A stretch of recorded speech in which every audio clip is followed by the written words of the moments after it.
Bonjour Alexandre. Est-ce que tu peux nous dire un petit peu la nature de ton travail en tant que kinésithérapeute pendant le confinement?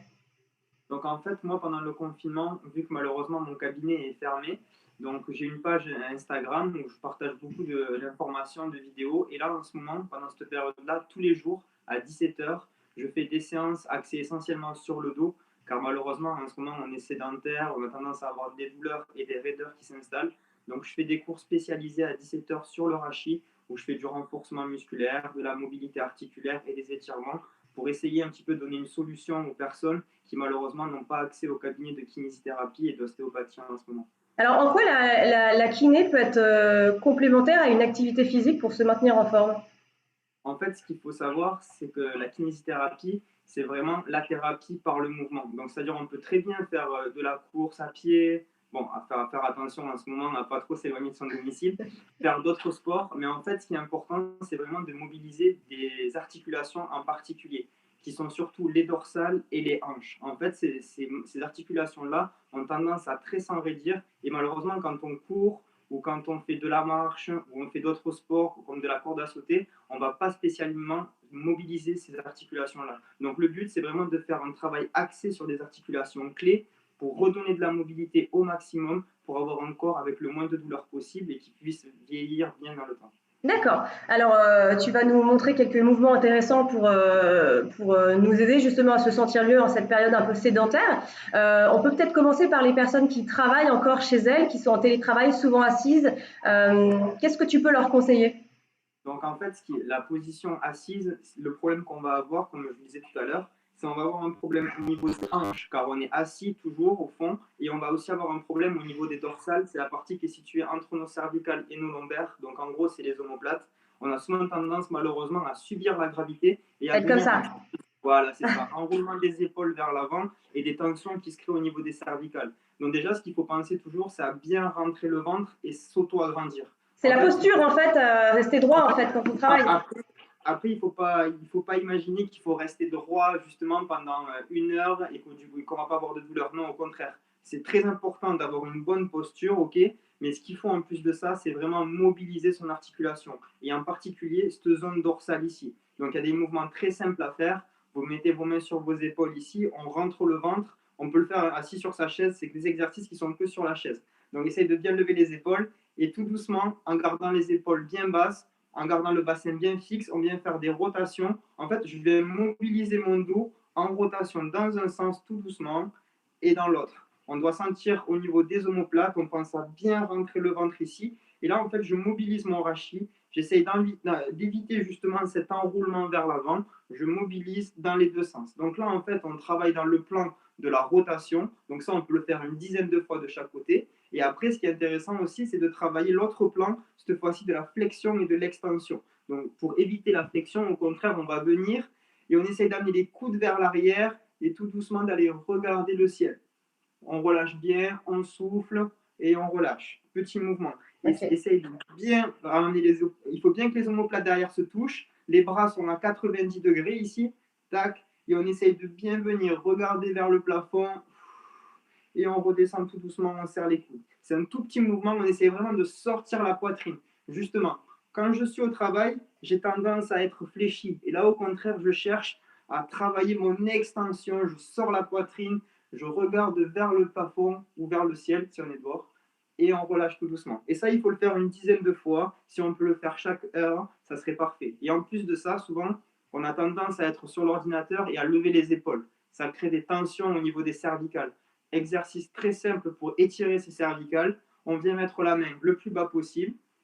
Donc on peut venir attraper sa chaise et avec ma main opposée, je viens chercher ici et je fais une inclinaison. Je viens essayer de rapprocher mon oreille de mon épaule. Je reste droit tout doucement et je viens sentir l'étirement ici. Je viens vraiment ouvrir mon angle.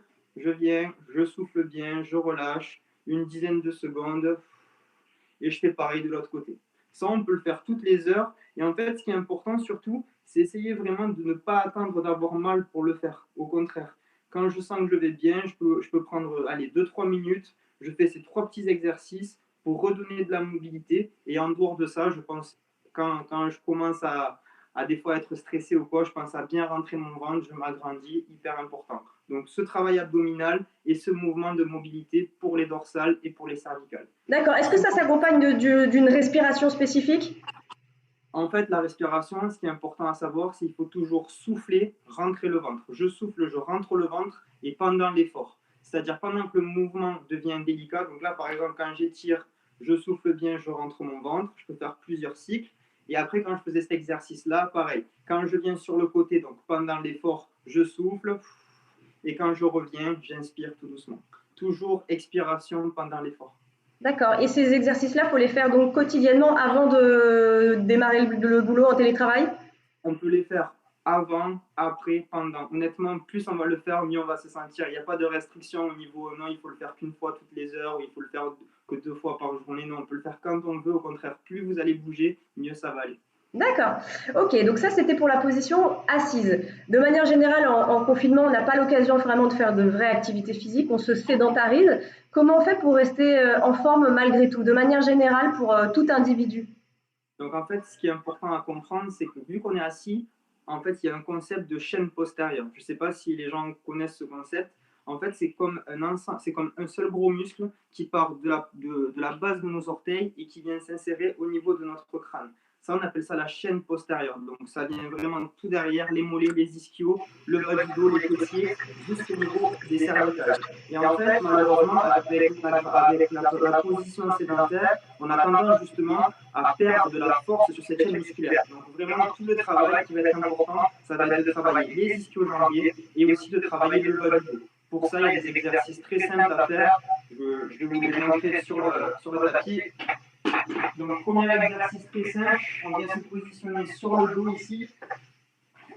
On essaye de bien rentrer le ventre, on se positionne sur les talons et on va juste essayer de venir décoller le bas du dos. Donc, je rentre mon ventre, j'essaie de créer une droite entre mes genoux, mes hanches et mes épaules. Et si le mouvement est facile, je peux compliquer en venant lever les jambes, je tiens, mon bassin reste bien droit et j'alterne un couleur et un couleur, tout doucement. Donc là, je travaille vraiment l'arrière de mes cuisses, mes fessiers et mon bas du dos. Hyper important. Ensuite, pour travailler aussi l'entièreté de cette chaîne musculaire, on peut se placer sur le ventre, exactement pareil.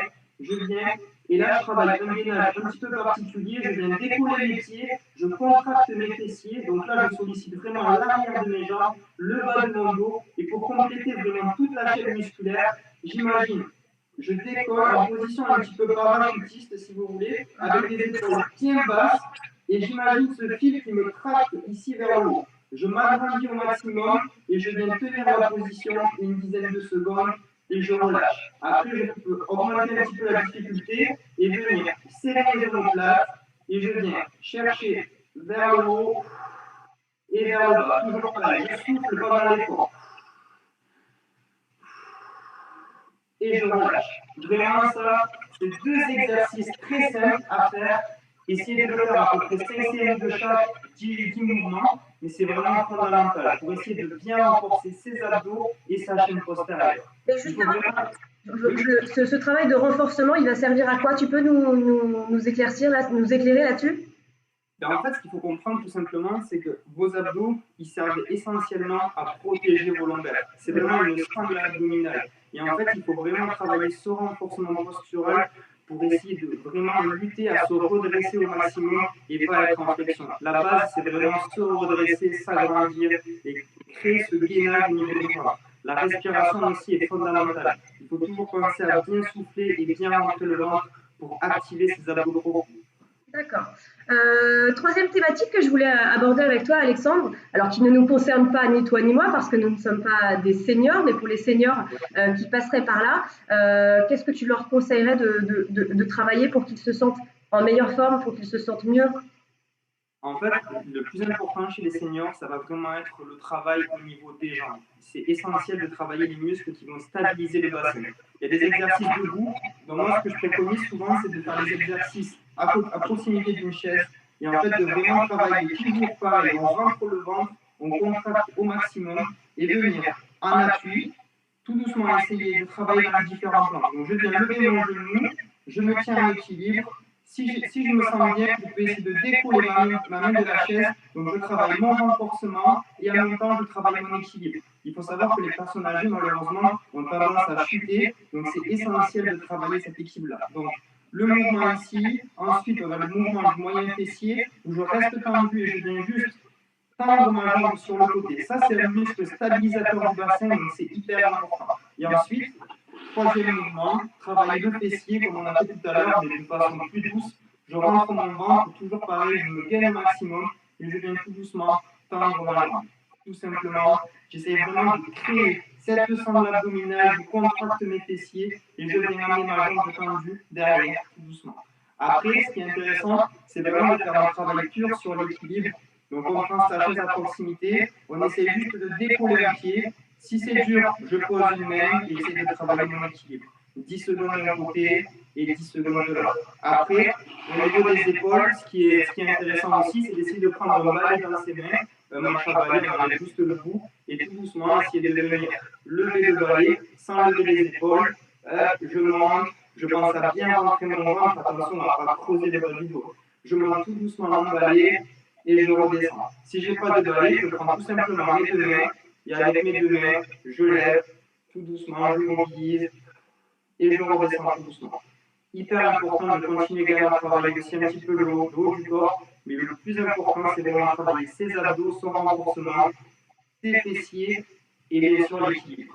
En fait, le but de la personne âgée, excusez-moi de couper, c'est vraiment qu'elle puisse garder son autonomie et réduire au maximum le risque de chute. Donc du coup, l'équilibre, c'est vraiment fondamental. Toujours avec la sécurité, avec une chaise ou un mur ou une table à proximité, mais il faut toujours essayer de chercher ce petit point de déséquilibre pour le travail.